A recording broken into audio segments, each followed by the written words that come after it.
Hey, it's live, June 11th, 2024. Welcome to Heart-Centered Marketing. My name is Joey Ragona. You are who you are. Thank you for being here live. Thank you for being here on the replay, by the way.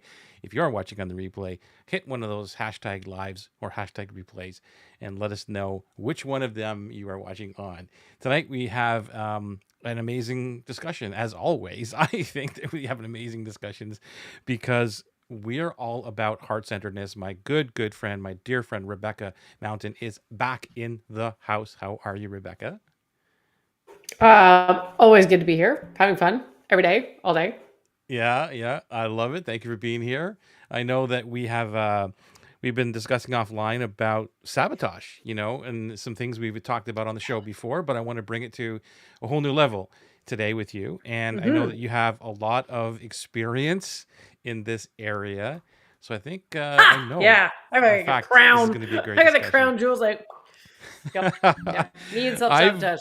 We're real good. Yeah, let us know, by the way, in the chat if you are experiencing any type of self-sabotage as well and how it's manifesting for you, because we're going to talk all about that today. I took some notes as well from all the books that I've read. I know you've got a book coming up, or a relaunch of a book, your amazing book, which is what? The goat thingy? What's it called again? The dragon and the goat. Hang on, The I got Dragon it and for the you. Goat. So yeah, that's coming Just out. happen to have it, just like over here. Just Except happened. this Just is the happened. old one. It's got the old title on it, so it's just like we're just like. And you can you can pre-order. So I cleaned up the book, which was a kind of a fun process.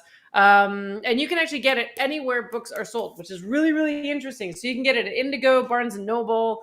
That is so So cool. that's a new thing. That was a real rush.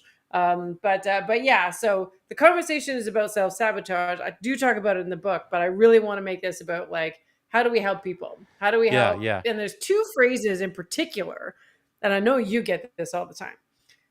I don't have any time, and I can't afford it. Okay. Like these are two things, Yeah. the two most self-sabotaging phrases you can possibly use are I don't have any time and I can't afford it. And Yeah, so for that's what sure. I thought would be a really good conversation for us to talk about because I know I've said that. I can't afford that, 100%. right? But then I I can't afford it. changed a few things about the way that I think about something in terms of like what do I actually want? And that it really opens up a whole new opportunity, a whole new life actually when you get that. Yeah, I'm actually gonna reference the buy back your time from Dan. So like he talks about 5 assassins, and you hit on 2 of them because I wanted to bring them up today. But since you brought them up right away, the 5 assassins, you're familiar with the 5 assassins, right? The 10. Oh The yeah, t- yeah. You like this isn't one of the books I have. Ugh, this is supposed to be easier than it looks. yeah, Right here. right there. So Buy for back your anybody time. listening, here's the 5 assassins. The first one is the staller, and I want to know like which one of these are you, Rebecca, and as well in the in the comments if I can see them, because I don't know if I'm even going live to Facebook or not because I don't see anything here. That's not good. But anyway, Oh, uh, technology. all right. Well, so if we're not on the Facebook lives, but we'll see them on the. Let me just actually pull up my. I'm gonna see my little window here so I can see some comments coming from the other areas, which is on the YouTubes and the Facebooks elsewhere outside of the group. So if I'm not in the group, I apologize. But anyway, here are the 5 assassins. 1 is the staller, hesitating on big decisions. Number 2 is the speed demon, making rapid decisions. Number 3 is the supervisor, micromanaging others. Number 4 is the saver, which is what you're talking about, not reinvesting business earnings. And the 5th one is the self-medicator, turning to vices to reward success or escape failure. Hey, Lorna, good to see you live. Thank you for being here. Which one of those are you? Oh. Can I be all of them? Yes, because I'm 2 of them definitely right away. I'll, Mm. do you want It's me to hard repeat to them? know. I'm not a well. See, you know what? I can be all of them at different points in time. It really depends on my emotional state. I think Yeah, okay. emotional state has more to do with this than anything. So if I'm feeling very emotionally resilient, I'm probably more the rapid fire, like just do it. That's Yeah, probably number me two, me more than too. anything. I'm Speed like, do it, demon. no, do Yeah. it, do it, do it, do it, do it, do it, do it. Oh, fuck it, you guys do it some more, right? So like, away we go. Um, but there's other times when I'm like, I don't know, The like, staller. Yeah. yeah. So I might go in the staller. I used to be the can't afford it girl, The right? saver. So, pincher saver kind of a thing. Um, Although that's probably a bit of a lie, because I'm thinking back to the first time I invested in a mastermind for like $45,000 US, and I put it on the mortgage without telling my husband I was doing that. I'm like, he came home from work that day, and I'm like, so like I put $45,000 US on the What- mortgage. I hope that's okay. And he's like, you did what? What's this? Thankfully, it's a What's very this thing nice. from the bank here? This line of credit thing. I don't know what you did here. Like, What? Oh, that little thing. oh shoot, Little hook yeah, up there. I Yeah. hear that. So yeah, I'm probably not that person. Although I have not invested in things when I could have, and it would have helped. So it kind of, again, it's really kind of situational. But I'm probably more the rapid fire, whatever that one was called. Yes, Um, yes. that's probably my spirit animal, if there can be such a thing, if a self-sabotage spirit animal. That's I my thing. think you're right. Like we kind of bounce between them. So let me re-ask the Hmm. question: which one do you live in the most, or which one or two do you live in the most? Okay, what were the five? Now you really have to go Okay, through the so five because again I'm like because you, I'm so just stuck on rapid fire. yeah, so the staller, which is like making let me hesitate on that big decision. Then there's the rapid fire No. speed demon. Then there is the Hmm. supervisor micromanaging others. Then there's the saver, which No. is not reinvesting. And then there's the Also self-medicator, no. turning to vices, whatever it is, drugs, alcohol, porn, like Yeah, whatever. I'm a solid number two. Yeah, me too. Me too. High I'm five I'm the on that speed one. High demon. five. High Yeah, five. yeah. Woohoo! Yes. Yeah, That and I'm I I'm don't really there. know how to operate any other way. But I also believe that that's part of what makes people successful is just okay. So the only way that that is successful is if you can rapidly make a decision and then rapidly realize, oh shit, that was the wrong thing to do, and back out of it. Right, right. Then you're okay, right? So as long Yeah. as you can like cut something off as quickly as you engage with it, then you should be okay. Is if you make rapid fire decisions and then even if it's a bad decision, feel obligated to stick with it, well, okay, then you're screwed, right? Yeah. So I also have learned to do that as well. So I believe the way I talk to myself is that this is good balance, right? We rapid fire decision, like bring things in, start things off, and then we're like, oh, chop things off at the knees when things were wrong, right? Like right before this call, I was on my coaching program with Taki and his team, and we were going over my sell by chat strategy. So I'd started it 4 weeks ago, and I'm just like, I'm ready to shoot the horse. And I'm like, this horse is lame. It's not working. I don't like this horse. I might want a new horse, but I have to like sort of wait and kind of go, okay, did I actually go through all the different, opportunities to make adjustments? And the answer was no, I did not. Right. So make some adjustments, keep going, but I can make those decisions quickly, right? So it's Yeah. not that you need to quit quickly. It's that what changes can you make? How quickly can you implement those changes?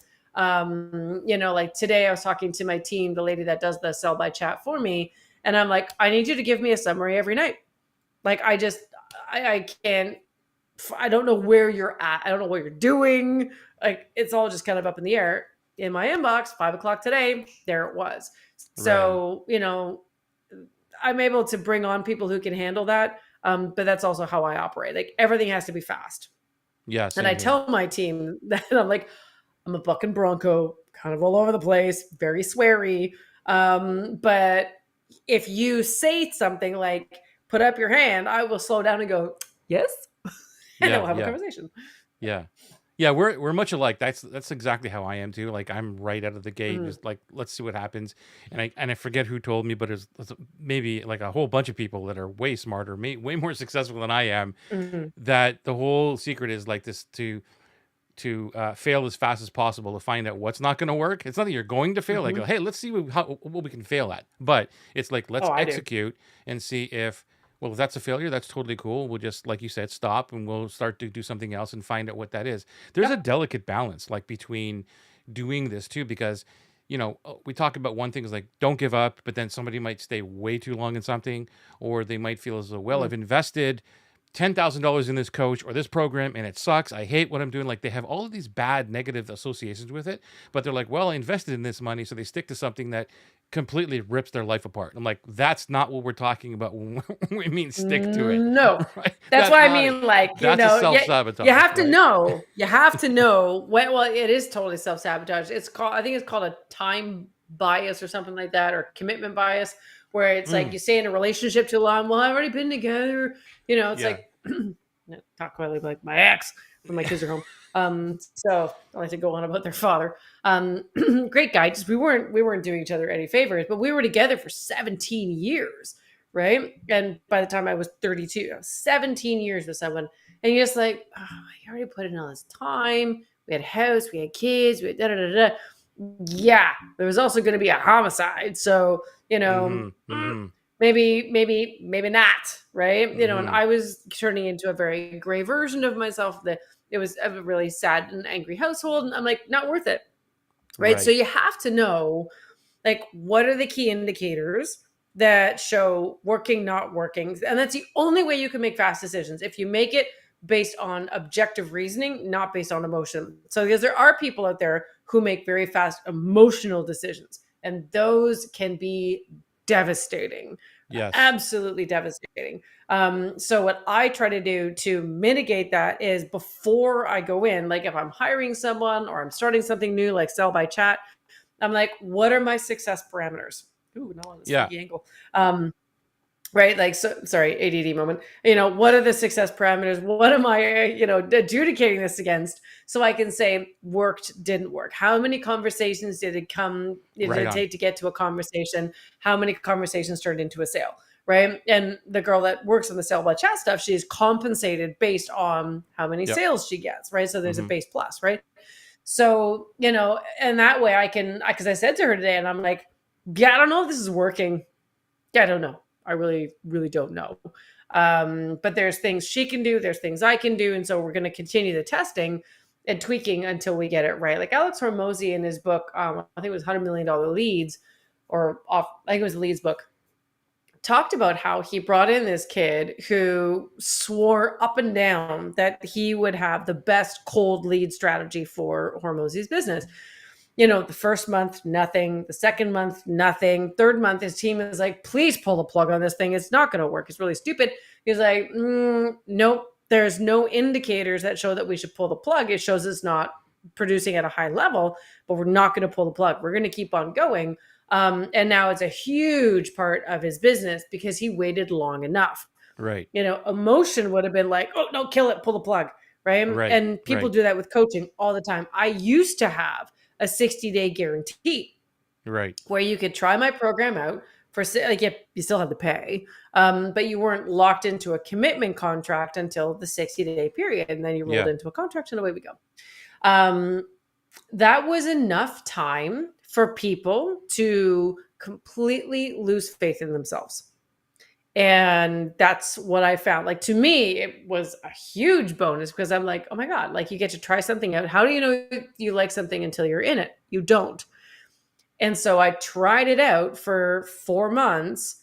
And what was happening is, every month when that 60-day cohort was now coming due, I'd have to get on the phone with people and save the relationship. Mm-hmm. Convince, like, no, you've Mm-hmm. made incredible progress in 60 days. This is not when you pull the plug. Well, it's hard. I Yeah, know you'd it's have to hard, convince them. but this is not, because it's 60 days is long enough for shit to get hard, right? Yeah. For there to be like, you smack into a wall, you hit a roadblock, things don't work out, or it gets really busy, or you launch and it's wonderful. And guess what happens? Thank you, universe. You get swamped, right? And you get completely inundated, and you get into the two self-sabotaging languages, which is, I don't have any time, so I'm going to quit, or I don't have any money, or I can't afford it, so I'm going to quit, or I'm not going to start. Yeah. And these are the I two can. phrases that, if you can fix those phrases in your head, which I fixed, because the, like, Taki's program that I'm part of, it is not a cheap program, because they charge Right. in US dollars, Right. right? So it's what they charge in US plus 50%. Right. So, Pretty much. $2,500 sounds Yeah. like that's pretty okay, right? No, it's $3,600 a month. $3,600 a month for a coaching program is a lot of fucking money, right? Mm-hmm. Mm-hmm. So here's a sort of a fix, right? Because my immediate thing was, I can't afford it. Right? Now, could I? Technically, yes. Did I want to? Well, not really, right? Because you factor in the exchange. I don't And I really guess want no. really, I don't really want not this. really. I'd like it to be 2,500 Canadian, right? But Yeah. not in the cards, because anyone outside of Australia gets charged in US dollars. Fine. Could I afford it? Yes. Would it be tricky? Yep. Because I was basically closing down the way that I ran my business, on a regular basis, and I was relaunching in a whole new format I had never tested before. But the only people that I could come across that could teach me how to do that was Taki's group. I'm talking about Taki Moore, for those of you who don't know. Taki is his first name, Moore is his last name. He's Right. Australian, really brilliant. Anyway, so when I looked at it, I thought, okay, if I'm going to relaunch my program, what's my price point? How many clients per month at that price point would I need to have to be able to cover the 3,500? Like, if I goes 25, like, yeah, that's really cute. No, it's not. It's 3,500 Canadian. So what would I have to do? And I thought, could I do that? Could I do that? Could I rebuild a program at that? I think it was like 2 people that I would need to cover based on the price point that I was going to be charging. And I'm like, could I reasonably assume I could find 2 people per month in order to do that and then build on top of that? And the answer was yes. So the question I asked myself was not, can I afford it? The question is, how Yeah. What do can I I need to do afford it? to afford it? Yeah. It's always like I One operate teeny the tiny same little way. cord. Yeah. It's Mm. like I'm always looking at like what's the least amount or the baseline or the bottom line thing in order for me to achieve Yep. this one milestone. And for Mm. me, it's always about what do I need to do to afford this piece and not anything else? Like that's the first thing I want to get to. It's not Mm-hmm. costing me anything to be in this except for my time, right? So how do I do that first and then go on from Mm-hmm. above to the next stage? Some people think it's crazy, but I'm like, that's how I operate. That's how I'm able to jump in and say, well, all I need is 2 people per month, Mm. right, to do this, Hang right? on a second. Let's break for a second. Why do they think you're crazy? I don't know.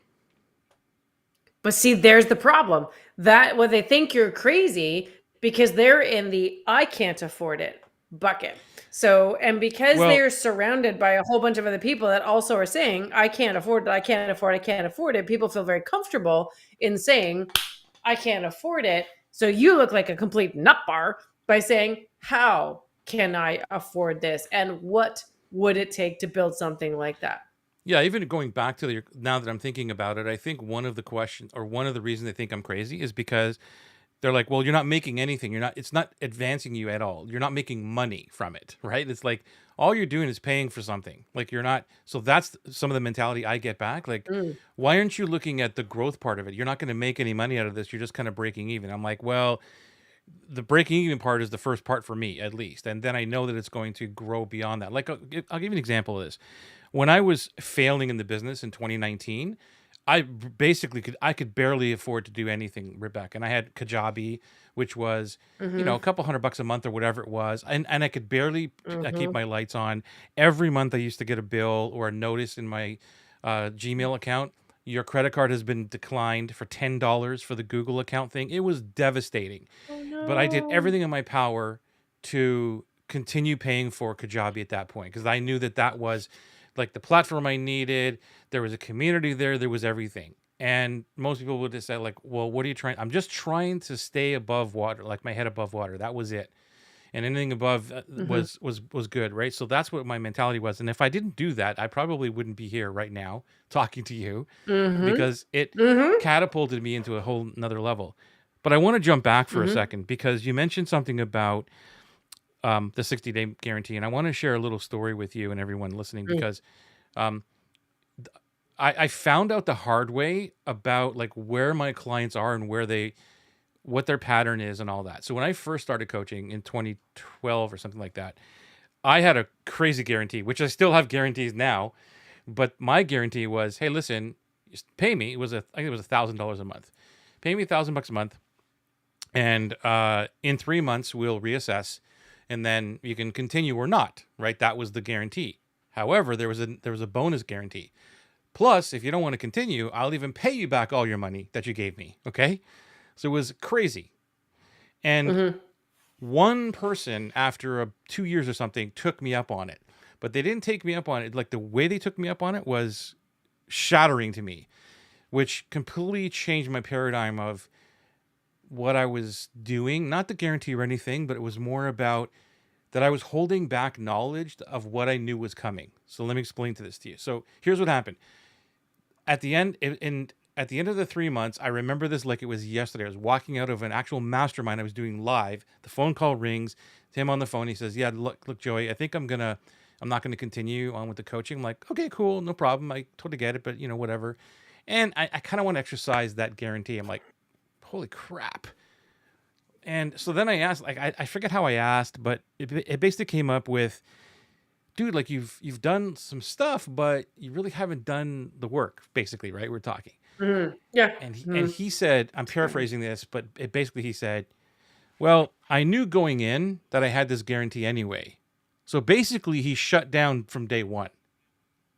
So he would come to the masterminds, Exactly. right? Mm-hmm. So he was like, "Well, I'm just going to sit here anyway and maybe show up on the calls or come to the live mastermind or whatever, but I'm going to get my money back." So he already made the decision on day one, and that shocked me, Rebecca. It shocked me. And Mm-hmm. so I knew that, and I wasn't telling people this before, but I already knew that the sigmoid curve was happening. That when people join me, and this is is true to this day, is what I believe, that when people join something, they're at the top of that curve, right? They're at the height. They're like, "Oh my God, I'm going to join Rebecca's program. I'm going to get this. I'm going to get that." But they're actually on their way down to the first crash, the first major holy shit moment. Mm-hmm. And that's when they actually need you. That's when the 60 days comes in. That's when the 30, for me, it's 90 days. That 90-day point is like, wow, this is tougher than I actually thought it was. Okay. So I already knew that was happening. And that's when I would do my relationship repair, whatever it was, like you were saying. And so what I started doing is telling people that was going to happen. So when they joined me, I said, "Here's exactly Mm-hmm. what's going to happen to you." And they're like, "No, no, Yeah. no, no." I go, I do that "Trust too. me on this one." It's gonna Right. happen. And so they're prepared for it. And now it helps me because even in Atlas, I tell them, "You're going to happen. This is what's going to happen. And week 4 and 5, you're going to feel like this. Week 6 and 8, you're going to get a breakthrough. In week 9 and 10, you're going to feel like this. And you're probably not going to make a whole bunch of money, but here's what's going to happen." They're like, "No way." And it's like I'm magic. I can Mm-hmm. predict the future. Mm-hmm. But Yeah. It's because called of the dip, and that that's hard time. yeah. Yeah, yeah, yeah. But I mean, my problem is I had some people who they would take the dip because if people had a habit of quitting on themselves in the past, Yeah.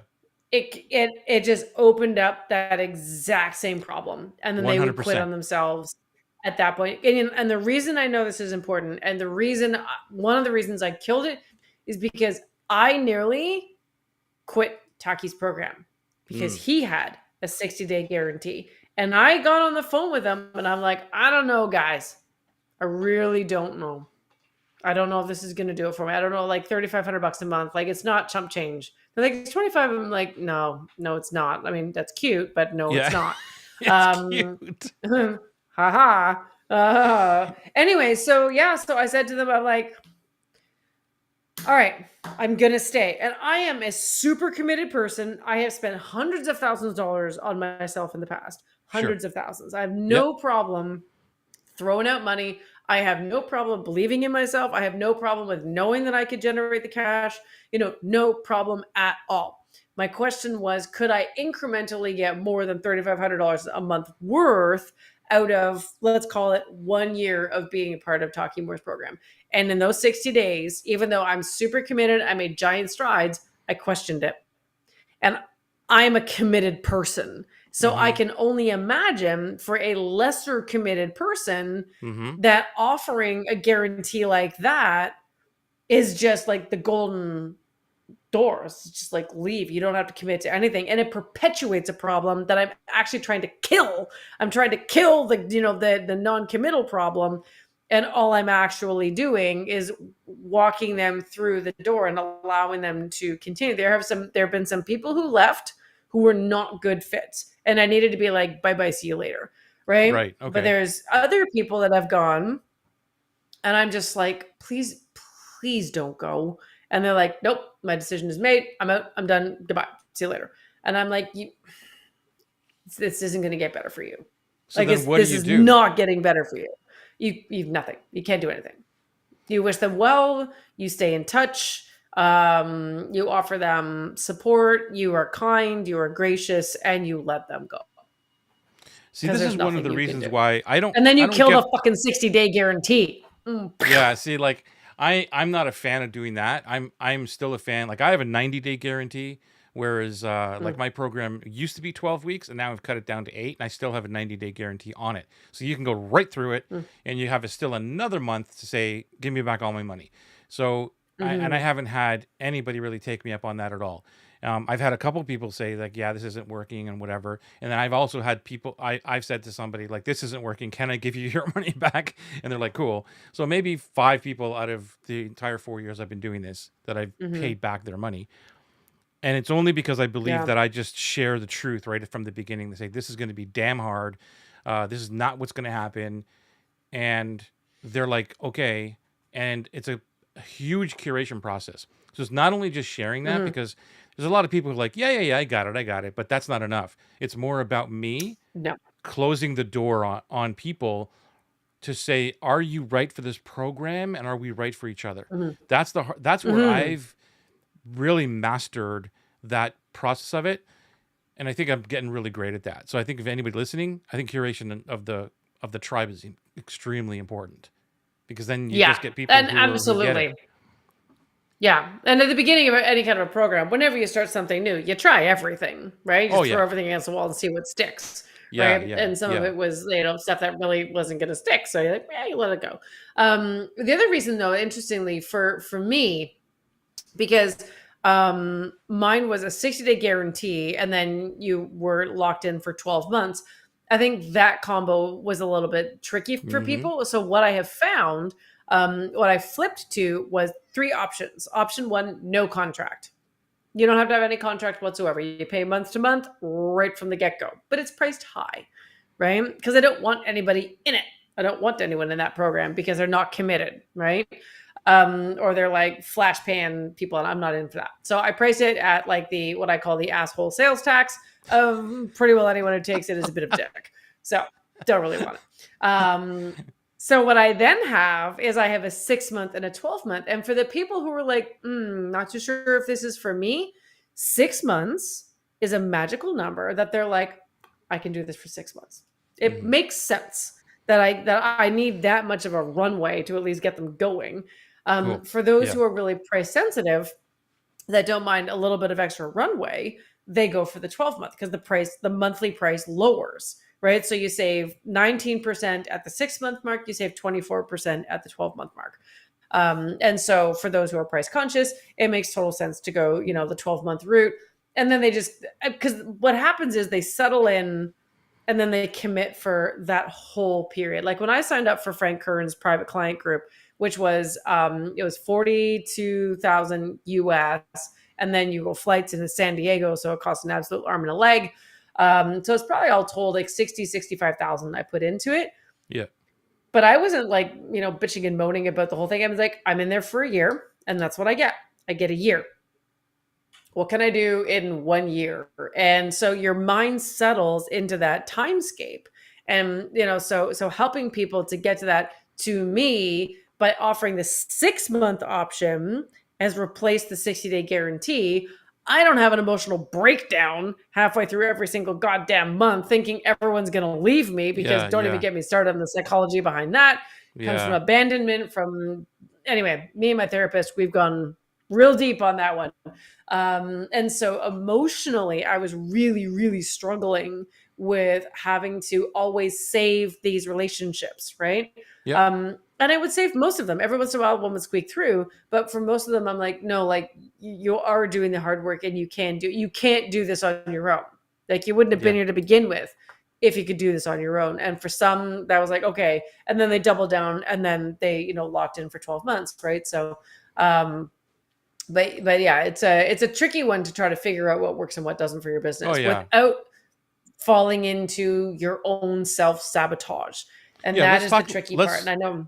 Let's do that. Let's talk about more self-sabotage and like what it is and how it can relate to the Mhm. business side of things. By the way, Lorna, thank you for that. Curation is tough. It's extremely tough. Oh, totally worth it. um, it, Mhm. but yeah, it is in my opinion, it's completely worth it. Uh, Mhm. so let's talk a little bit about self-sabotage.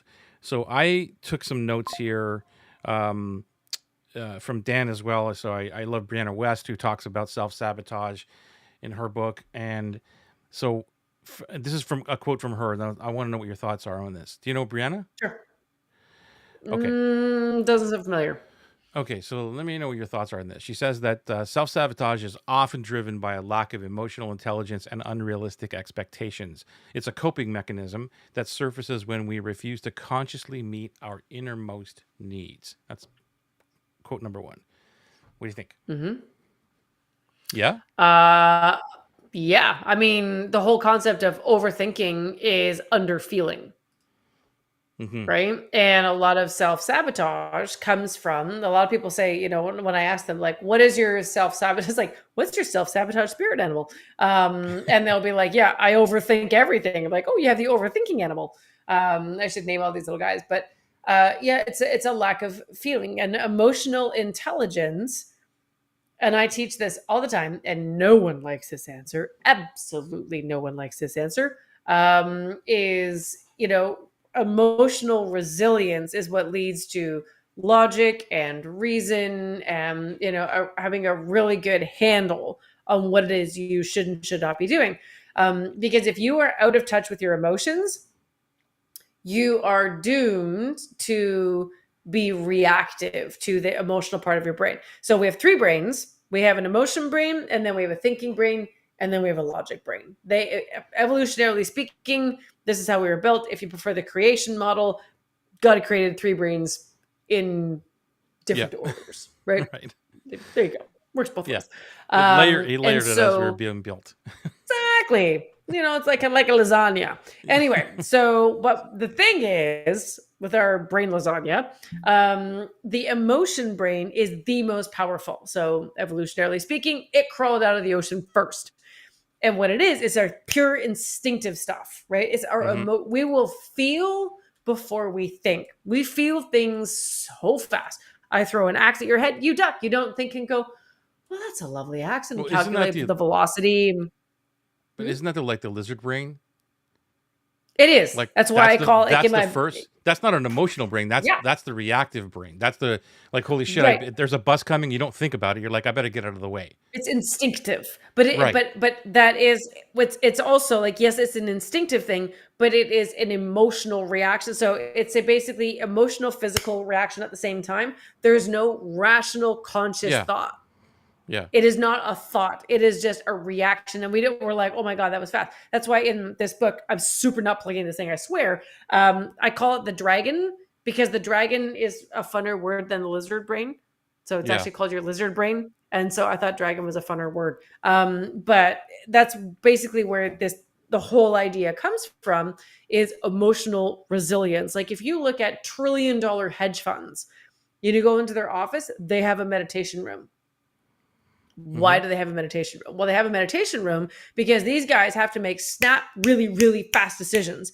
And they cannot make these decisions based on emotions. So they always have to have that emotional control. Ray Dalio talks about this, and he manages a Yeah. giant hedge funds. His book, oh, it's on my shelf. It might be downstairs. I can't remember what it's called. It's two words, which of course I can't remember. Anyway, but Yeah. Me he neither. talks about emotional resilience. I know, so great. Gray Dalio, a book, two words. Anyway,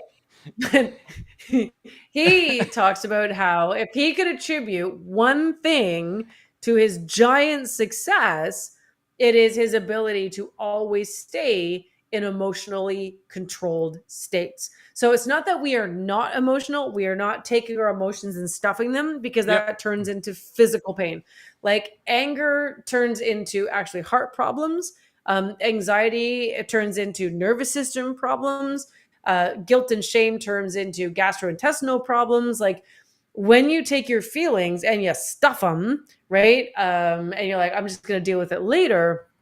You actually, like, there's a great book called The Body Keeps the Score, and it talks about the physical toll Yeah. that these emotions can take on us. So self-sabotage, is all a part of not processing our emotions in a healthy way. And a lot of people say, well, I just want to let it go. I just want to let it go. Well, fun fact, your emotions are not balloons. You can't let them go. Oh shit, it's still here. Oh god damn. I'm still angry, Yeah. right? I still Yeah. feel bad when I wake up in the morning. I'm still anxious all the way throughout my day. I still want to throw up when I go, to go on stage. And so I don't actually. I'm really nervous. I do deep breathing, and I do like this weird thing with my hands because I'm trying to get rid of my energy, but I'm usually standing close to the front, so I can't like jump around because people just wonder what the heck's about to get on stage.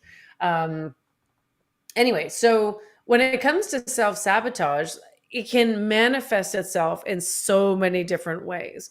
And like one of the things, like the first book I wrote, which was Think Again, which is that little bad boy over there. That's a great book. It They're was both great books. literally, well, you're in that book. Yeah, that's a whole story Well, that's about why that that's one. why that one's a good one. No, Yeah, it's a really great book, especially page 86 or whatever. that's a Page really, really great book. yeah, it's a good one. It's literally called My 7-Stage Journey from Self-Sabotage to Success. And it's the Yeah. 7 things, the 7 strategies that I used. One of which you so helped me crazy. with. You didn't know you were helping me with it, Yeah, but you were. that was a shocking Oh story, God. man. When you just laid that one on me, I'm like, what? Wow, that's whoa, okay. But yeah, Well, let's it talk was about that for a second, okay. Okay, because yeah. this is a classic example of how self-sabotage manifested itself in my life, and well, little chicken shit I was in admitting to it. So a long time ago in a land far away, Joey and I connect. I need to remember how we connected, but it was somewhere in the real estate world. And he started following my Facebook page, and I was posting stuff, and you would always post comments.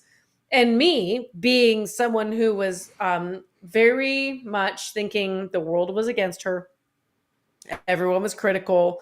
Nobody wanted to hear me. These are all my self-sabotaging thoughts, right? So I had set the stage that everybody hates me and everybody wants me to go eat Which I worms, had no idea. including, Yeah. nope, of course you didn't. You were always just posting stuff. Anyway, so I'm writing this book, this Think Again book, my first book. And I'm like, okay, so I'm going through my 7 stages, and one of them was making assumptions. And I'm like, who am I making assumptions on? I'm like, Joey. Making assumptions about Joey. I don't Yeah, think but Joey okay, likes so me. I let's think back Joey up. thinks I'm Like an for idiot. anybody listening, like what assumptions? Like why were you making assumptions? We need to set that context. Oh yeah, trust me, I was going to give you that. Sorry, I'm currently blinding myself in my office. Okay, everybody down. Poof. So the assumption, and this is why I was actually kind of coming to this point. The assumption I had been making was that I would post something and Joey would comment. And my assumption was that he's like, well, glad you finally figured it out. Everyone else has been at this party for the past, like, I don't know, 10 years. And you just showed up, girlfriend. Clap, Yeah, clap, like clap. congratulations on that. Like Yeah, all exactly. Right. sarcastically. So, and again, exactly. And if anyone knows Joey, he's like the least sarcastic person you've ever met in your entire life. But I had built up this story in my head. This is self-sabotage in its absolute glory, right? I built up this thing in my head. Joey thinks I'm an idiot. Joey thinks I'm stupid. And like blah, blah, blah. I'm Yeah, going to go, he take thinks my he's stick and better go than home. me. Exactly. So here's what I did. And this is how I created. Okay, so It's it kind of unbelievable. snowballed into giant shame situation, but I dealt with that eventually. I went into my Facebook page. I looked up, and because you can look up all the comments from a certain individual, and I typed in Joey's name, and I'm like, okay, I am going to suspend this made up story that Joey is not being kind. I'm just going to suspend it. And to my eternal shame, I realized that all Joey had ever tried to do was encourage me. That's all he was trying to do. Because looked at from a completely different emotional lens, I could see, oh my God, he was trying to say, I'm here with you. Mm-hmm. I'm glad you're here beside me. Is there anything I can do to help? And I felt like such an ass. And I'm like, oh my God. And then I was just like, who else have I been doing this to? And so it was one of those incredibly epiphanous moments where I realized the damage that my internal monologue was doing to me, and also by context affecting people, like my relationship with Joey, because I'm like, no, Joey thinks he's all that in a bag of chips. No, Joey is on the arena floor with me. Theodore Roosevelt, if you know the quote, he's down there face down in the dirt. He's not in the stands. He's not jeering from the stands. He's not waiting clean and all this kind of shit. He's right in there with me, and he just wants me to know that I'm not alone. Did I feel like garbage or what? So naturally, me being me, I wrote that in my book, page whatever, where Joey's on. But I didn't tell Joey that Joey was in my book. I don't have to launch this thing. And I think it was, I don't know, the day before I went live or the week before. And I finally grabbed, like, I had to tell him he's in my fucking book. And I'm like, oh my God. So I call up Joey, or I don't think I called you. I think I was too chicken. So I was just like, I messaged him on Messenger. I'm like, yeah, exactly. Right. Chicken. Bark, bark. Anyway, so I messaged him. I'm like, hey, Joey, I'm launching a book tomorrow and you're in it, but not, Anyway, I turned myself inside out trying to say it. I don't even know what I said. And oh my God. And you know what? You were so upset. And I don't blame you. Like, I'm really upset by this. And I'm like, I don't blame you. I'm very upset too. I'm really sorry. I don't know what to say. But you're still in my book and it publishes this week and I can't pull it back and it's out there. Oh my God. Anyway, you took a couple of days and you came back and you said the most gracious thing I think you could possibly have said. And you said, thank you. Thank you for putting this in your book, that I was part of something that made a difference in your life. Because you did, and you didn't know it. You had no idea that I was making up this stupidness. But this is what self-sabotage can do. It can completely cloud your vision. And only when you have decided to challenge what you see in front of you and to say, is this right or is this wrong? Am I making something up or is it real? And again, it's taking that emotional film away from our faces so we can see a little bit more clearly, because that's what I had to do. I had to take away my fear. I had to take away my anxiety, my worry, my insecurities, right? All the stuff that I'd been trying to deal with, post cult for a long time, to be able to get to that point where, I could be real and I could be true. And it was a huge turning point for me. Yeah, and it was, like, it was a shock, I think, because I think you sent me the chapter to read.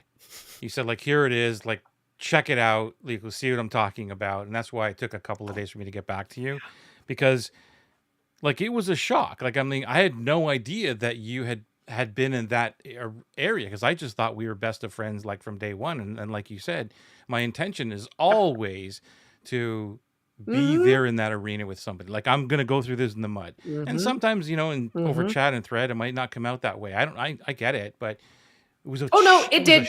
It was a It did. shock. Like wow. But then it was like a whole, like you said, it was like an enlightenment. Like, wow, this is what I want. This is why I'm living this earth. That's part of my purpose, is to be that part of your story now. Like, that's I can die now, right? So, like, for everybody, I'm going to be a little part of their story. That's the selfishness that I have in terms of the help that I want to give. I don't need the big spotlights and everything else. Fantastic. But if just a little memory or a little nudge that I gave somebody, that would just make my day, right? For you, it was a huge, I'm like, so that was a big thing for me. So I can't thank you enough for sharing that and putting that in and doing that transformation and having me as part of that Well, story is like, wow. I wanted people to know how subtle it can be. Yeah. I wanted people to know how the kindest person in the world can be twisted in your Mm-hmm. head. And that kind of twisting, um, like how you do one thing is how you do everything. Yeah. So if I'm twisting what you're saying, I'm twisting what they're saying, I'm twisting what I'm hearing over here, I'm twisting what I'm seeing over there, I'm twisting what's happening over there, and I am literally twisting it into whatever internal monologue I believe to be true. Yeah. And unless we open ourselves up to challenging that inner monologue, then we cannot grow. We cannot proceed. We'll be doomed to disappointment, which is a brutally hard emotion to deal with. It's one of the hardest. Like I've had people who just one of my dear clients today, it hired someone, it was wonderful, it was great, it was fantastic, and then they quit. Like unexpectedly, and then everything, because when you get into something and you finally get help because you're super overworked and you're like, oh my god, like finally I have something, right, and this is going to be great. You now build out a whole life for yourself, right? Mm-hmm. Because, well, why Mm-hmm. wouldn't you? This is going to be great, and in 6 months we're going to be here, and in 12 months we're going to be there, and then you get cut off. Disappointment, and when your expectations are unmet, it's really, really tough. And self-sabotage is falsely or inaccurately or unfairly creating a set of expectations that either will never be met, cannot be met, rely on other people to meet it for you, Yep. right? And then to be like, see, it didn't work. See, coaching sucks. See, I couldn't afford it. See, I didn't have time. Well, shit, Sherlock, you can Yeah. set That's yourself where, up for these things yeah, because I because that's mean, your inner monologue. yeah, and I see myself do that a lot, and I even see clients do that where we just pull ourselves back into comfort zone, whatever that is. It's like, this is Mhm. manageable for me. This comfort area is manageable, and I can deal with this. But I'm outside of that is something I can't control. Right now, I'm just not used to it. So you're pushed outside. That's what the Mhm. whole growth of the comfort zone is. Get out of your comfort zone. That's why they say it. You're going to grow Mhm. outside of the comfort zone, but it's hard to be Mhm. there. And I remember, like, I mean, I see self sabotage in myself all the time, and one of them is procrastination. For me, that's one of the ways Mhm. I self sabotage. And sometimes I tell myself the story of, well, I need a break. I need to just chill. And sometimes it's true. Like Mhm. sometimes I don't want to be Mhm. a workaholic like I used to be. Sometimes it's true, but sometimes it's not. Like, no, I'm really procrastinating. Like when I'm telling myself that I need a break, and whatever it is, I'm Mhm. procrastinating. So I'm trying to fly outside of my own body and look at 30,000 Mhm. foot up and say, like, what's really happening here? And I Mhm. remember, I got Mhm. to give credit to, I forget who it was, but it was a coach a couple years back, quite a few years back, who allowed me to mope. I remember that he told me that, and I was really in a down place, and I'm that person. Like, I'll get through this. Like, it's all good, right? Like, Mhm. I'm not gonna be down on myself. And Mhm. I remember those words. He said, "Joey, it's okay to mope." Like, those are the words. And he said, "Take the weekend to mope. Do what you got to do, and then come back Mhm. on Monday." Right? And I'm Mhm. like, Mhm. what? And so I never forgot those words, and I even repeat those now to my clients. I go, you know what? If you're like Mhm. not feeling something, it's all good, and you're like down on yourself or whatever the feeling is, it's okay. If you live there, that's a different story. That's not what I'm giving Yeah. you permission to do. But that's Yeah. what I'm You talking know, about is I like understanding those yep. emotions.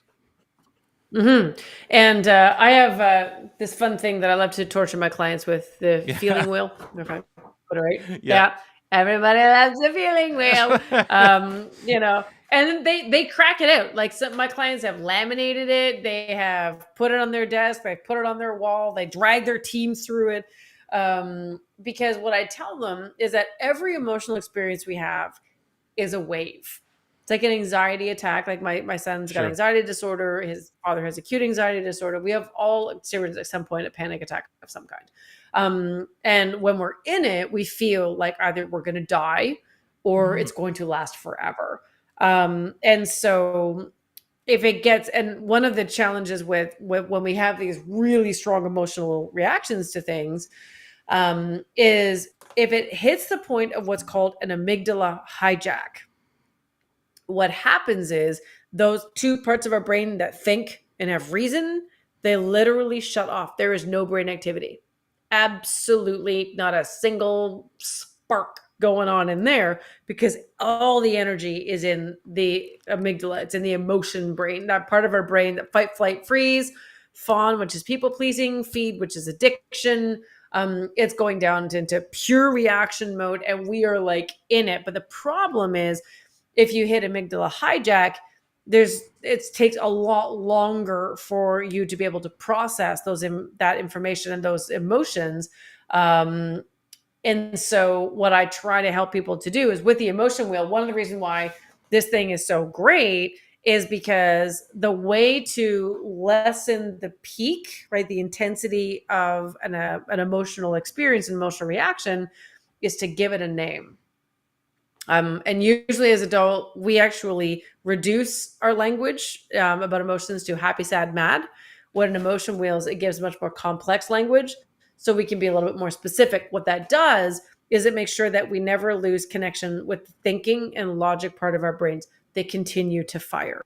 And so when they continue to fire, you're like, okay, what part of mad am I? And this one, it's got frustrated, it's got furious, it's got hateful, No, I homicidal see. is not Yeah. on here, thank goodness. Yeah. But like, it's amusing how many times, like, because I do one-on-one coaching in my program. It's one-on-one, peer, and then Q&A, right? And then I've got on demand. It's amazing how many of our sessions are like, okay, we're going to keep so and so out of jail today. Then what have we got to share? Everyone, yes, this is not no homicide Tuesday again.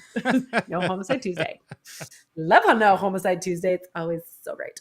But when you give yourself that, it starts to curve that emotional response. So again, when it comes to self-sabotage, right, making sure we're not operating purely on emotion and we still retain some sort of semblance of activity in our thinking and logical brains, it lessens the impact, it lessens the severity, right? And then to come down the other side, what we actually need to do is some sort of physical processing. So this is when you go for a walk, you do deep breathing, you do burpees, you do push-ups, you do jumping jacks, you run around, you do something, but you physically need to process that emotion because it's creating a type of energy. And like something like a panic attack, or even like Tourette's, right? If you see a lot of people with Tourette's, they often are making big movements, right? They're doing sudden things. They're making a noise. Zach used to rev. It was that noise that he would create when he had an overabundance of nervousness, and that's how it came out. So when you think about it that way, Tourette's, OCD, anxiety, ADHD, it's all within a spectrum. Yeah. I consider it more like a globe, and everyone's like ping ponging in there somewhere. And so when you understand it that way, that's why when people get very anxious and they go to the gym, when they're done, they feel, okay, now I can find a solution. I can answer this question. I can do a lot more with it because they have physically processed it. Like my therapist asked me, she says, what happens when you get really mad? And I'm like, oh, shit breaks. I break stuff, shatter, smash, Yeah. smashy, Yeah. smash, like Rage Room Girl, but with my own things. So, but unfortunate. But I've curbed that because it's clearly destructive. And she's like, oh, that's great. And I'm like, not the answer I expected from my therapist. And she's just like, no, and that's where she taught me the need to process our emotions. And she's like, so, throw rocks at a fence, scream into a pillow, punch the pillow. Like, don't punch a person.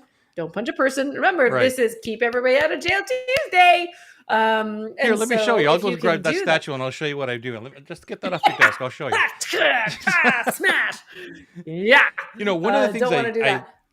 I mean, with emotions, like one of the things I learned, I took this from Brianna as well, and I'm processing this, is that, like I tell myself the story and everyone else, and even boast about like how fear is not really a part of my life. Like I'm pretty good with fear. Like I am truly. I'm like, I'll step into fear, no problem. Fear or Right? anxiety? Fear. like fear of like Fair. shit. If Okay. what if this doesn't work? Like I'm not that guy. Like Okay. that's why I'm the like let's just go and see what happens, right? I'm not that person. However, Mm-hmm. there is when it comes to pattern, and this again, this is not my words. This is just from Brianna, where it a pattern of self-sabotage could be about unexamined fears.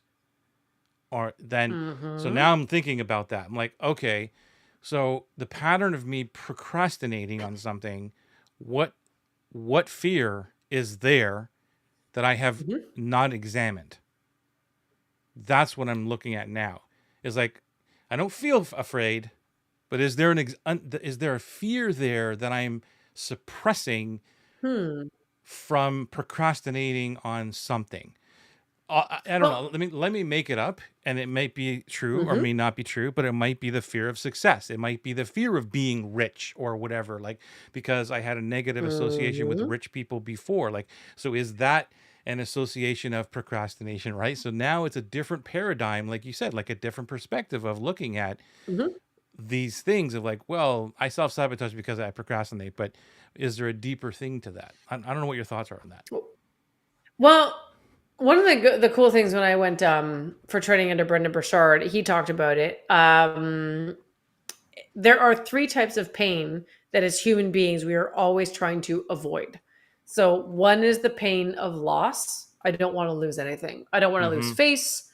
I don't want to lose a person. I don't want to lose a relationship. I don't want to lose money. I don't want to lose status. Right. And so not wanting to feel the pain of loss triggers a series of reactions. Mm-hmm. Right. Mm-hmm. We stay in a relationship too long, Mm-hmm. right? Pain of loss, is we stick to a certain strategy beyond the point at which it was really effective anymore. There's all these different things that we just get very anxious about losing things. Kids who go through divorce often have a lot of emotional reactions to anything related to loss because they feel that loss of control, they feel that loss of parenthood, in the nuclear family. So that's what, if you see a lot of kids out of divorce, and I watch this with mine, it's looking at behaviors that are specifically, I don't want to feel the pain of losing someone. Okay, so that's one, or something, right? The second one is process pain. This is going to be hard. I don't want to hire someone because the process of hiring someone is going to be difficult. I don't want to break up with someone because the process of finding someone new is going to be hard. Like the whole like looking down like all the steps required. Oh my God. I don't want to get a coach because they're going to give me more work and that's Yeah. going to be hard, right? So Right. all those kinds of things. So it's process pain. The Yeah. one you're referring to, and usually we have like several different types of pain. So it's not one or the other. It's sometimes a combination, is what's called outcome pain. This isn't going to work. It's going to work too well. I am going to be judged and I'm going to be rejected. That is what I call like the big daddy, because a lot of like procrastination, At least perfectionism, I'm in the big all daddy those guys come category. out of there. They're the big daddy category. You're like, if you're I'm going to get gonna all screwed up. if I'm gonna do this, I'm gonna do it big. So I'm gonna make sure I sabotage Exactly. big time. How else do we do anything? Yeah. If you're going to sabotage, like really ruin yourself, Joey. Just make Really it ruin work. yourself. Yeah, it's Exactly. you're So yeah. I feel that. I mean, I don't know which one it is, and I don't argue that it's not one of them or a combination of it, but it's got to be something in those zones, because there's definitely, if I ask myself, if somebody asked me, "Are you afraid of success?" I would say no. But am I? I don't know. Like I really have to examine it. Mhm. Like true Yeah. success, like You know true what? success, right? Yeah. I totally get it. And a lot of my clients are afraid of that as well. Like I'm going to get so successful that I'm not going to be able to handle, Yeah. all everybody, whatever. And two words to help you with that one: wait list. Wait list everybody, right? Yeah, Say, okay, I that's can not the problem. It's not That's not really the problem. Like handling people mm, coming in and all that, that's not what I'm worried about. Like if I had to think discuss. about it, if I had to think, am I Hmm. afraid of success? And I don't know what it means. Like I don't know what, if that was the problem, what that So actually what part of is. success? Because usually that's interesting. Because usually when people say they fear success is I'm going to be too busy. Yeah, That's no, not what that's you're not afraid it. of. No, not at all. Not at all. Interesting. This, do Yeah. you want to talk about it? We can What go deep if on it hey, now if you want. why not? Why not? Do some live There was coaching. something else that I Woohoo! wanted Coaches to add coaching. to your conversation though, but it'll come back to me. Yeah, it'll come back to me because there was something else I wanted to add. Anyway, let's go on with this. Yeah. So to help everybody else. By the way, if anybody has a question or want to be self-sabotage coached, like let us know. Put it in the comments. I know that Please. Let Kali us is know. an expert in self-sabotage, so she probably doesn't need any help in it, but anybody else, let us know. So yeah. Yeah, like I built a queendom on self-sabotage. So when you look at what you're really, when you envision being successful but in the bad way, what are you seeing? Yeah, Because I there's have to something that is I have there. to think about it. Like it probably, has to do with the perception that I grew up with of someone being wealthy and successful. Hmm. That's probably where Okay. it lives. However, I'm better at dealing with that now because I grew up with, Hmm. rich people are assholes. Like, they're just like, that's what it was. That was it. And they don't Is that care what you about were anything. taught, or is that what you observed? Observed. Okay. Observed. Give, So it give was me an like, example. Give me an okay, example of what created that. Because I'm on the other side of that fence. My I dad know. ran a $4 billion steel company, right? So, Well, this wasn't I within my was family. It was more about the people that were outside of that, like just other people who just treated people like trash. That was all. It was just that's what I would see. So like yes, we and I weren't would like totally agree uber with you. successful, but we were not poor either. So we were okay.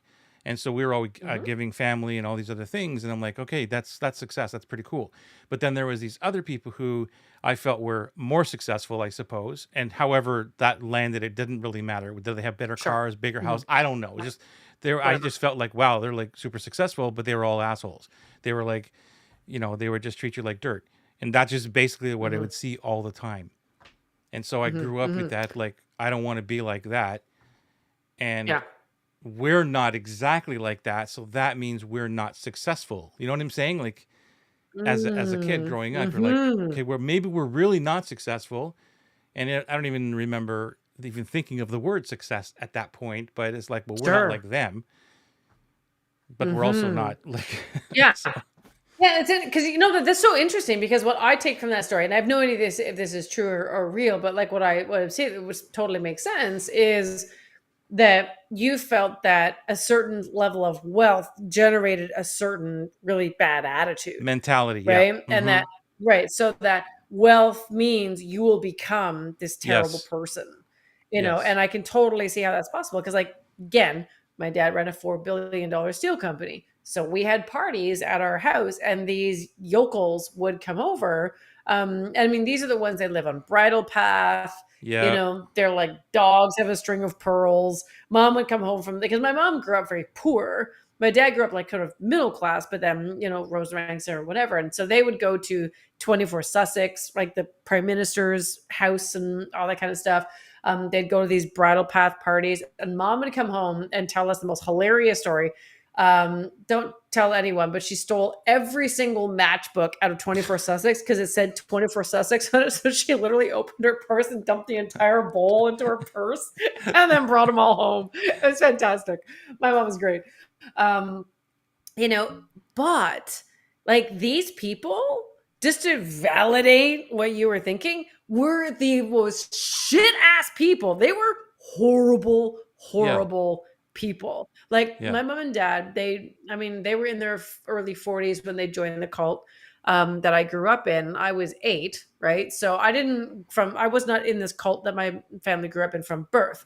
Like I had L normal upbringing. I had Christmas, I had Easter. My parents went to parties, they drank, they did fun stuff, until I was 8 years old, and then there goes that.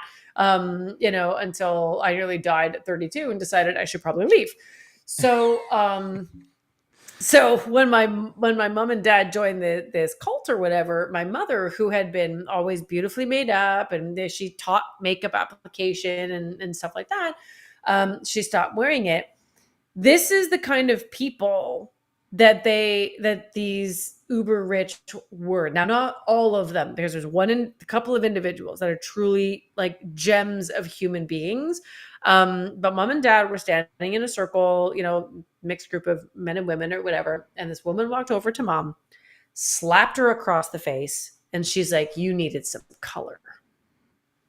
And in front of a group of 8 to 10 people, like, this is what these people thought was an okay thing to do. So allow me to validate that some rich people are assholes. But then there's some other people, like, I don't know if you remember Ed Clark. He ran TD Financial. He and my dad were buddies. They worked on other companies before Ed went to TD.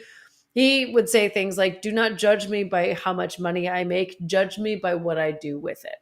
And Exactly. so I'm like, okay, so this is where I decided, if I go and make $1 billion, which I will, I can ascribe to, slappy facey person who I would love to know who that was, because I can go run over their stupid dog. Sorry, dog lovers. No disrespect. But then there's also the Ed Clark side. I'm like, that's the rich person I want to be. I want to be Yeah. the person who makes the money to contribute, to make the world better, to Yeah. improve the lives of others.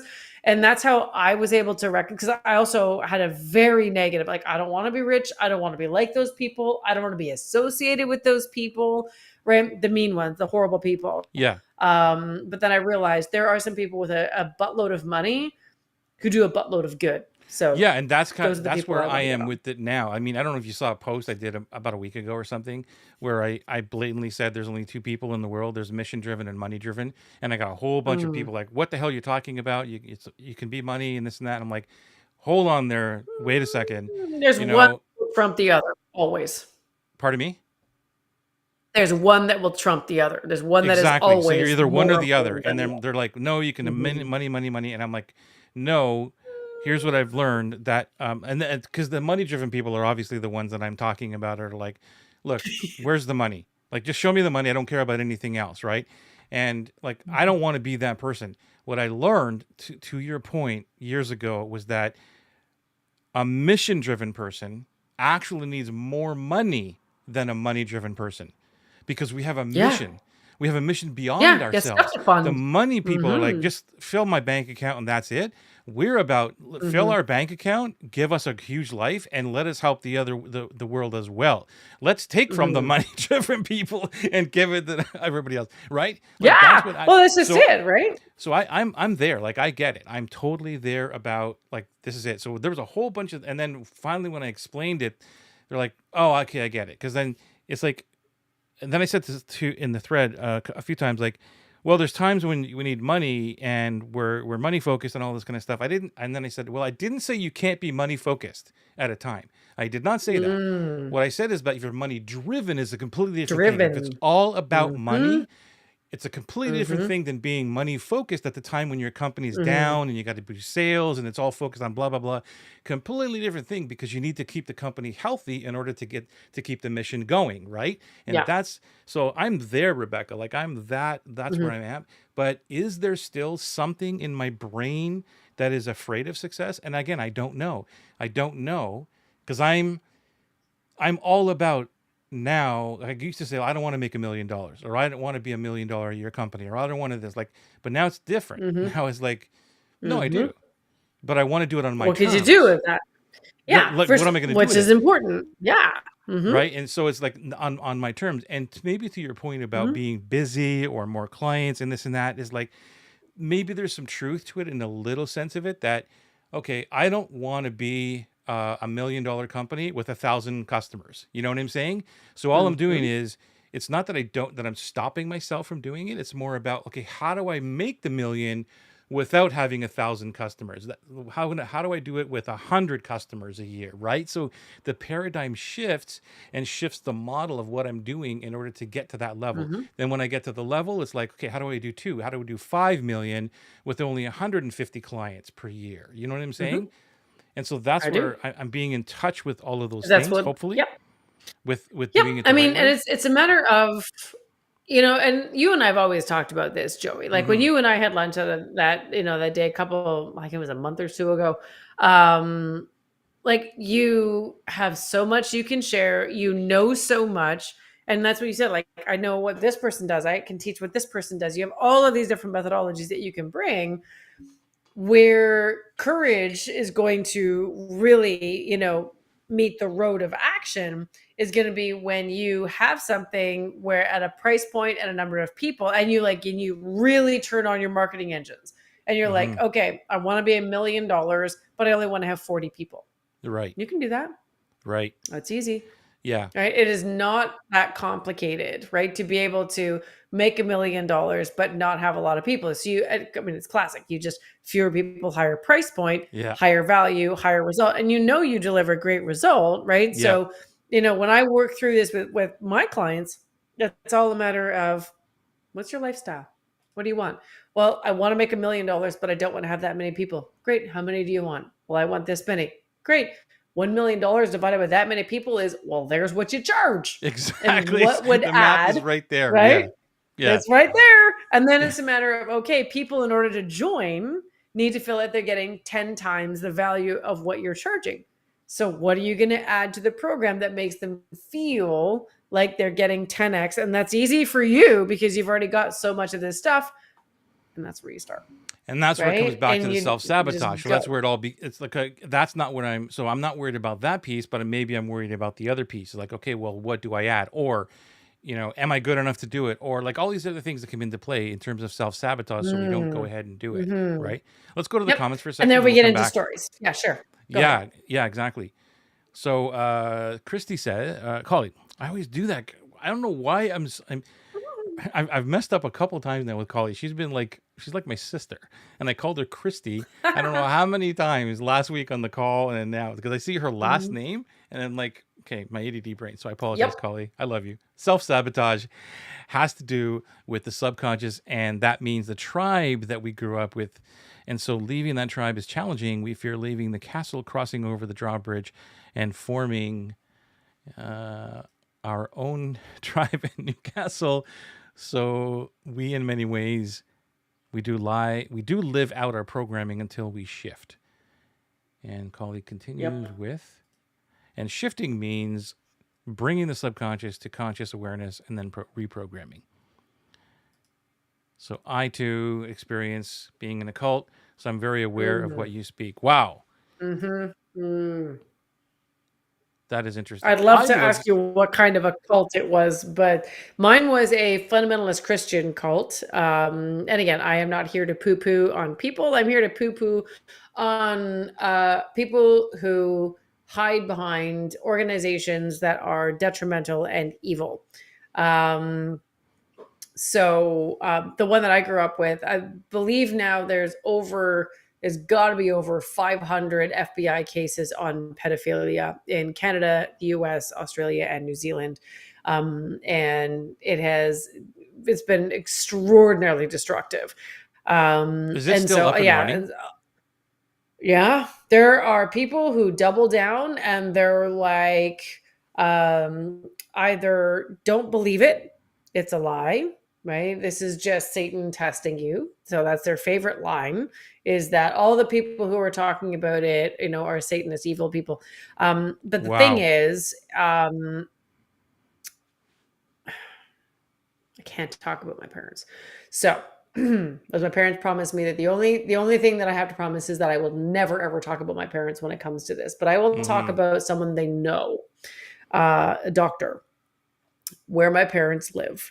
Um, and he treated so many abused women and children from this cult that I grew up in, who had been abused by the leadership, that they were just like, we can no longer be a part of something like that.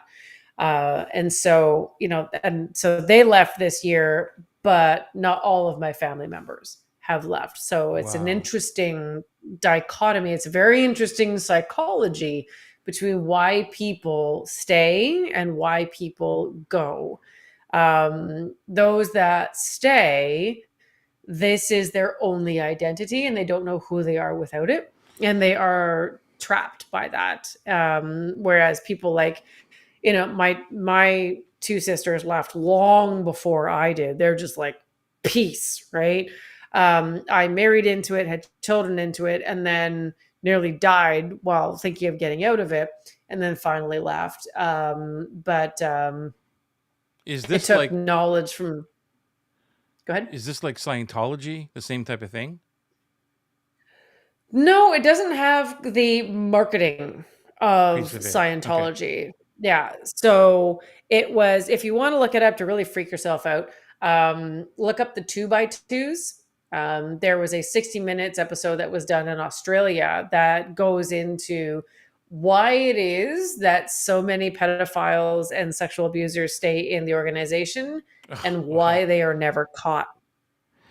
It Well, is the my structure of the organization because we invite these people into our homes, yeah, I remember you saying that. and yeah, so it's a really screwed up kind of a thing. But again, when it comes to self sabotage, like to bring this full circle, when you indoctrinate yourself, and this doesn't like you don't have to belong to a cult to be indoctrinated, Right. right? It could be like you were indoctrinated into believing old, rich people are mean, rich people Mm-hmm. are evil. That's an Mm-hmm. indoctrination. Mm-hmm. Mine was just, fire and brimstone and, watch yourself. It creates a lot of self-sabotaging behaviors because we are trying to protect ourselves. Mm-hmm. We are desperately trying, and I talk to my clients all the time, um, about how I understand their anger. I understand their need to always be a fixer, fixer, fixer, fixer, fixer. I have to fix this. I have to fix this. I have to fix this for me and I have to fix this for them. And they're always worried because what they're trying to do is they're desperately trying to keep everyone they know safe. But they can't Mm-hmm. because it's not in their power. Right. And so, the self sabotage is that feeling of I have to, it's almost like an OCD thing. So what I try to do is break that pattern. And it's all about pattern disrupting, right? Pattern and Right. interrupt, Right. all that kind of stuff. Right. What is the OCD thing I keep thinking obsessively?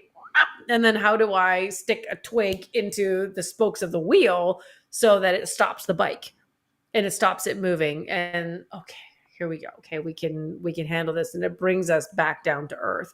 And that if there's anything, and if everyone's like, well, how do you stop self sabotage? So you literally come up with what's the story you're telling yourself? Where does it come from? Yeah. So you understand where it anchors from. But then what is a different story you can tell yourself? And how do you move into thinking that more than others? I used to say to myself all the time, I'm so stupid. So stupid. I'm so stupid. I'm so stupid. And finally, Mark's like, could you please stop talking about my wife that way? And I'm like, super, super, mature response, naturally. But I did. I stopped talking about it because every time I said it, he's like, enough. I don't want to hear it. I don't want to hear you talking about my wife that way. So I would stop saying it. And then by stop verbalizing it, I would eventually stop thinking it. And by stop thinking it, it no longer became a part of my Yeah, inner but he also vocabulary. It was now my inner story. yeah, I love what he said because in my from what I just heard you say is he also isolated a different persona Mm-hmm. from you, Mm-hmm. right? And Yeah. and you identified so that persona now is something different, which allows you Yeah. to whatever deal with Yeah. it. Like that's not me, I'm that's that being person. mean to the woman he loves. Yeah, yeah, so I cool. am being mean to the woman he loves. And that sort of externalization of like kind of stepping aside from yourself for a minute, Yeah, going, so cool. oh, I don't want to hurt his feelings. I love him too much. I don't want to talk to his wife that way.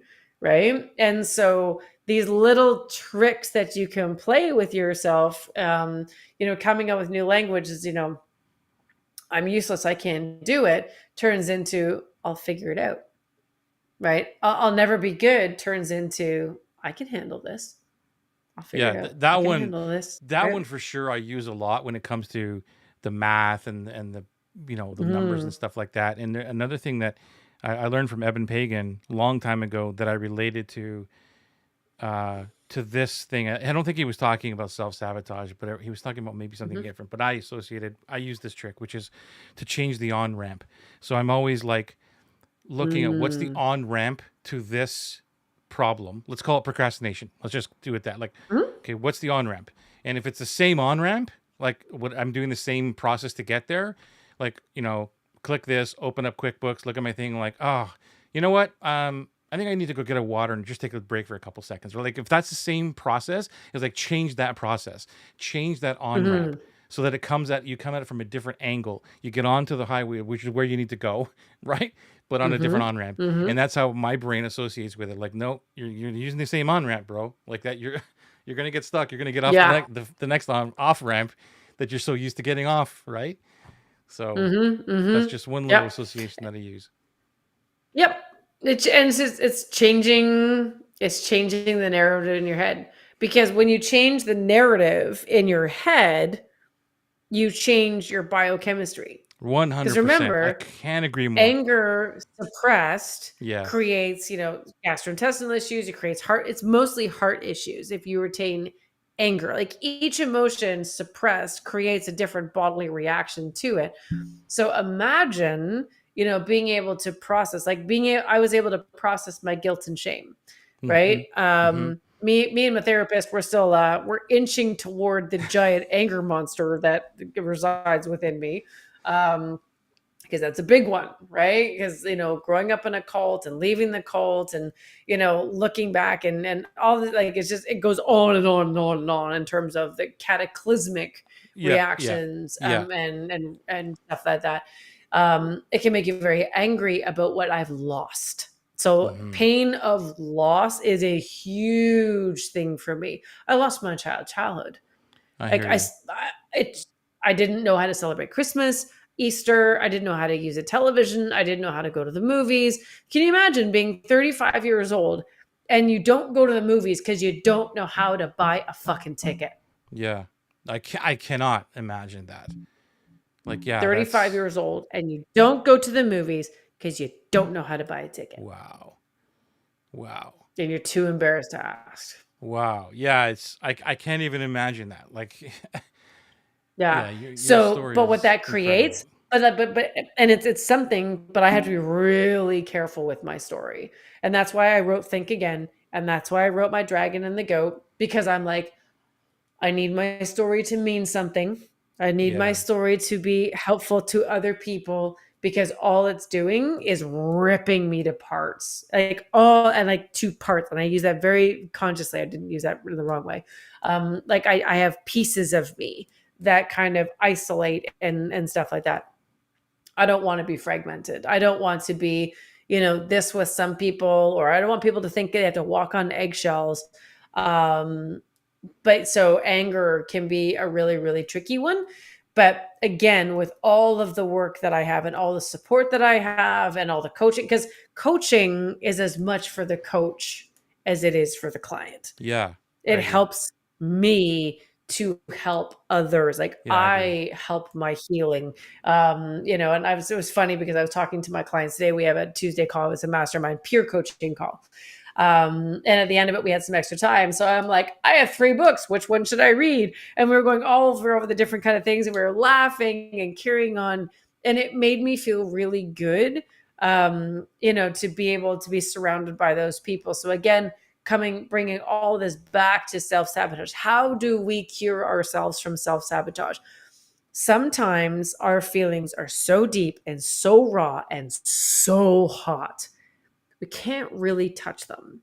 But if we surround ourselves by people who are supportive and kind and open and ready to listen when you're ready to talk, Mm-hmm. then what happens is our resistance to this help starts to diminish. And we Mm-hmm. start to say, maybe it's an okay place to talk. Like I had a client of mine today, some really horrible thing happened last week. Like Thursday of last week. It's Tuesday today. Never said anything. She made a post in Slack that I completely missed. Gets on the call today and has this really deep emotional response. And I'm like, wow. And she's like, this is so interesting. This is the only place I feel safe.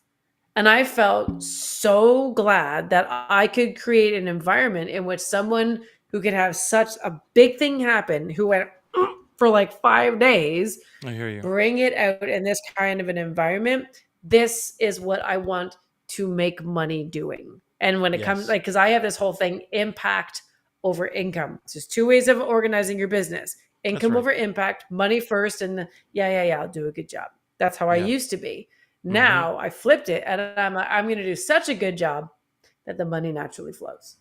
One hundred But I'm not percent. worrying about the money. I'm not even looking at it, right? And so, and I know you're kind of looking at success that way for yourself, and this is how I was able to heal it for me. And the more I can create these safe spaces for people like my client, the more I feel like, okay, I'm on the right path. Yeah, It's that's not an where easy path. It's a super bumpy path that I just want to kind of like, I don't know, drink a scotch or two every once in a while.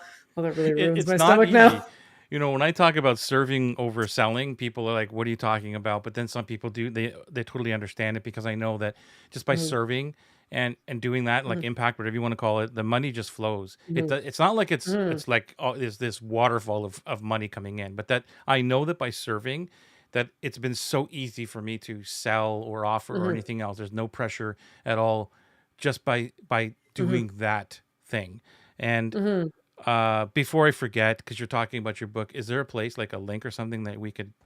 Is there like You can something go that to we any could? bookstore, anywhere That's where it. you buy books. You type in, yep, anywhere. The Dragon or the Goat. You can pre-order it now. Um, so that's where that, Amazon, like, is it on literally Amazon? anywhere. Yeah. It is on Okay, cool. Amazon as well. Yes. Cool. I just wanted to. I thought Just there was maybe a say link that we could. Sorry. Say again. that. It's a whole thing. Don't even worry about it. We'll talk about it offline. But Okay. yeah, anywhere books are sold, Anywhere including books is Amazon. sold. The Dragon Uh, and the Goat. That's Anywhere the. books are It's sold. when is it coming out? So the sweary version is out right now. If you want to get a sweary version, and then the cleaned up version is coming out in September. I I don't cleaned want it the up. cleaned up version. I don't want the cleaned up That's version. it. I know. I think I'm just gonna print off like 1,000 of my sweary version, because like anyway, it's a whole thing with Barnes and Noble and other like book publishers in the U.S. They really, Yeah. really don't want it. Like I had to find all the times I said like, "Damn," I thought Yeah. like And "asp" was replace. okay. Mm. Okay, so Do I you know want how a hard it is printed. to I want a replace? printed version signed. Like that's. Dude, I'm not kidding. I'm not kidding. I want a swear version. Yeah, Actually, I want yeah, two. sweary version coming up. I want two because I want to read one and highlight the hell out of it. But then I want one because it's gonna go gold Prestige. someplace, and I'm gonna have it on my shelf. Go, I got it, baby, and I got it when it was still the sweary version. and she Yes. signed Yeah. it. Well. So, so I'm Yeah. not Well, you know what kidding. else is really funny? I know you're not kidding. I'm not kidding. I gotta go print off like 500 copies and just have it in my back office. Anybody want the sweary version? Mm-mm. John has given us some props. Thank you, So John. Thank you for being here. thanks, Thank you. John. Thank you, Collie. Thank you, Yeah. Lorna, for being here. By the way, let us know hashtag live or hashtag replay if you're watching us. Sorry to cut you off. Go ahead. What were you saying? Oh, I The can't swear even remember. version? Oh no, I was gonna say I do weekly trainings. You can get it on my website. You just go to rebeccamountain.ca. It's right up top. It's free. I teach every 2 weeks. Cool. It's just you sign up once and all of my meetings appear in your calendar. It's super fun. And I told people that I'm gonna behave myself, and they're like, "Can we upgrade to the VIP Yeah, super can sweary we version?" upgrade I'm to the like, real version? "Yeah, exactly." And I'm like, well, yeah, those aren't recorded. No, I Yeah. actually, when I'm hired, I'm super clean, super PG. But if it's on my own, like, meh. So if Yeah. you want the real me, unfiltered, all that kind of goodness, you can go to my website, rebeccamountain.ca. You can subscribe to that. It's where I have a lot of fun. And I just teach people more stuff like this: Yeah. self-sabotage, building authority models, which we talked about the last time I was there, mind over mood, how you can feel like doing anything, productivity hacks. It's super fun. It's every 2 weeks. It's totally free. I just feel that as many people as possible need this kind of help, and I'm just bringing it out into the world. So that's where you can go to get 100%. that. I love that. And Yeah. I fixed my website all by myself. I was so proud of myself. I never fixed. Usually when I touch my website, my web team is like, "Did you touch the website?" Yeah. And I deny. I'm like, "No." I don't know. I hit a Maybe. button. It said, "Are you sure?" And I said, "Yes." And I don't know. The website's not there anymore. Like, I don't know. Update. I did that. I turned mine into a 404 error page. And they're like, "What did you do?" And I'm like, "I don't know." Yes. Anyway, It fixed said, it. "Are you No, sure?" And I I said, didn't "Yeah, of fix it. course I want to change my website." Yeah. So Did I you hear? called my friend Adam and I'm like, Adam, can you fix it? And he's like, what'd you do? And I'm like, I don't know. Just figure it out and fix it. And he did. So yeah. You're amazing, Rebecca. Thank you for all of this. Thank you for everything you do.